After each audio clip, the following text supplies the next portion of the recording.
England Cricket Board says Ben Stokes will be available for selection following his charge. We also have a look at the weather forecast and Carib update. Now for the news in detail. 40 Kittitions and Divisions are presently participating in a renewable energy solutions workshop organized by Green Solutions International (SKN). During the course of the program, which concludes on Friday, the participants will learn the basics of solar panel installation, maintenance and repair. The workshop is certified by the North American Board of Certified Energy Practitioners (NABCEP). Once the program is complete, the participants, who are comprised of government and SCELEC employees as well as persons from the private sector, will then complete an examination on January 22nd, after which successful persons will receive certification. It's hoped that these persons will then take up careers in the field and motivate policymakers to make solar and other renewable energy options more attractive to the public. The solar workshop, according to Green Solutions (SKN), is part of ongoing efforts to raise awareness of the benefits of renewable energy and to spur nations across the region to adopt its use instead of oil and gas. In addition to being much cheaper, renewable energy, unlike oil and gas, have almost no impact on the environment. Transitioning to renewable energy also represents a major first step in mitigating the negative effects of climate change. The workshop, which is taking place at the University of the West Indies campus, is being facilitated by NABCEP instructor Randy Danton. In other news, just 48 hours after the St. Kitts and Nevis Labour Party demanded that the government provide an update on the status of investigations into the illegal and unethical 2016 herpes vaccine trials on St. Kitts, a new twist in the ongoing saga is unfolding. The United States Senate has now caught wind of the scandal and has taken an interest. According to an article published in the Washington Post, Chairman of the Judiciary Committee, Republican Senator Chuck Grassley, is demanding that the United States government and Southern Illinois University investigate how Professor William Halford was able to conduct human testing of his experimental herpes vaccine with absolutely no oversight or authorization. It is believed that the senator's interest is also triggered by the fact that many of Halford's test subjects, who all suffered from herpes, were American citizens. The other subjects in the tests carried out between 2013 and 2016 were British citizens. The Washington Post said Senator Grassley's goal is to ensure that similar action and unregulated research does not ever take place in the future.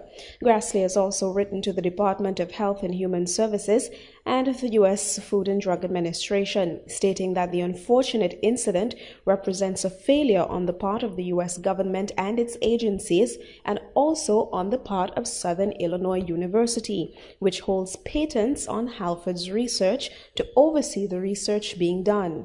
He's also written to the Federal Office for Human Research Protection, the OHRP, which monitors how human subjects are treated in trials.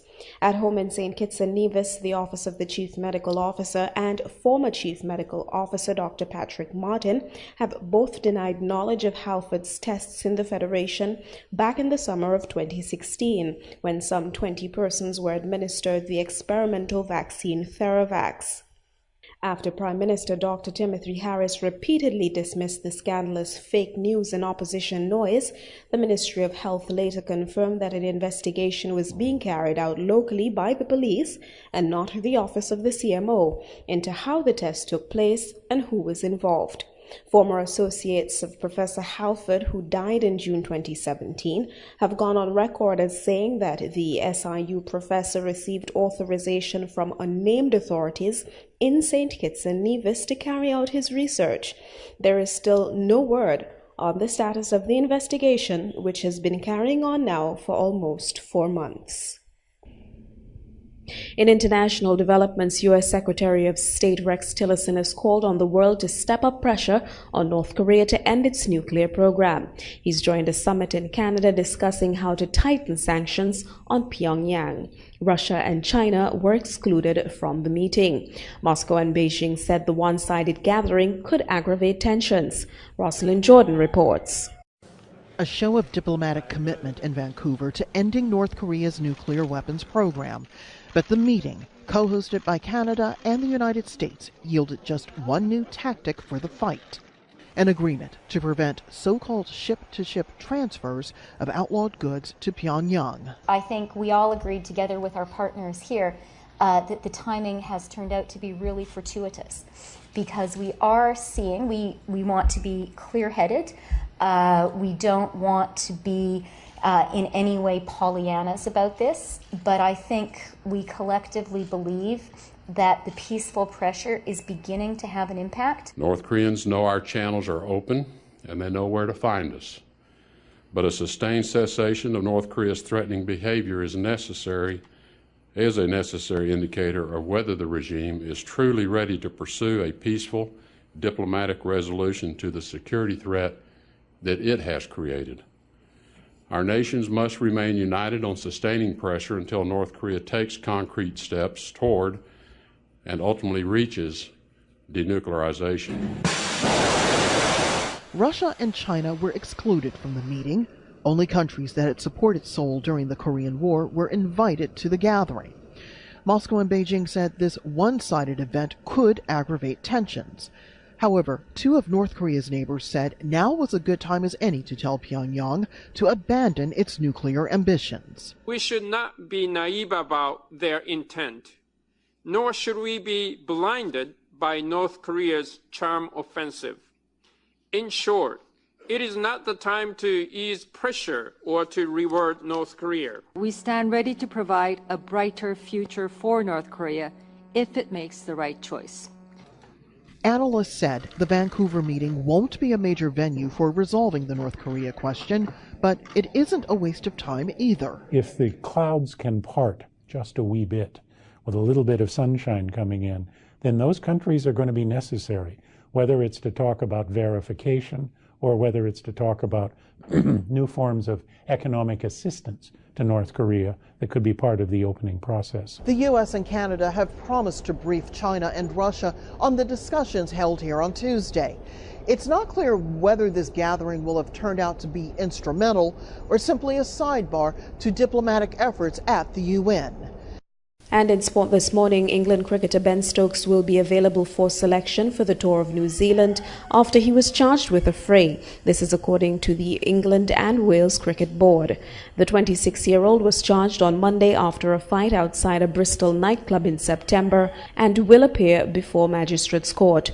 All-rounder Stokes, who's not played for England since the incident, will join the squad for the second half of a triangular 2020 series in New Zealand in February. England then played 5 one-day internationals and 2 tests. Stokes intends to contest the affray charge.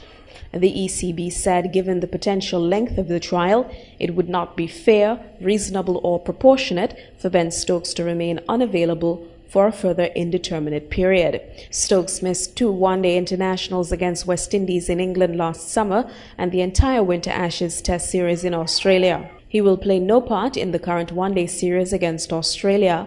However, the ECB allowed him to play 6 matches for Canterbury Kings in New Zealand domestic cricket in December. And now for the weather forecast. Across St. Kitts and Nevis, today we can expect partly sunny conditions with a slight chance of a brief shower. Tonight, conditions will be fair to partly cloudy with a slight chance of a brief shower. Seas are moderate to locally rough with heights of between 1.5 to 2.1 meters or 5 to 7 feet. A small craft advisory remains in effect against hazardous seas, while sea bathers are advised to be cautious in and near coastal waters along the Atlantic side of the islands. Winds are east to east-northeasterly at 9 to 14 miles per hour with lighter spells in some places overnight. The sea level pressure is 1016.7 millibars or 30.02 inches. The sun will rise tomorrow at 6:35 a.m. and set today at 5:58 p.m. That look at the weather brings us to the end of the newscast. Now for a recap of this morning's top stories. Nationally, 40 persons from St. Kitts and Nevis are participating in a renewable energy workshop. Internationally, the Vancouver talks are pushing to tighten sanctions on North Korea. And in sport, the England Cricket Board says Ben Stokes will be available for selection following his charge. I'm Ebony Brandon. Thank you for tuning in. Up next, Carib Update.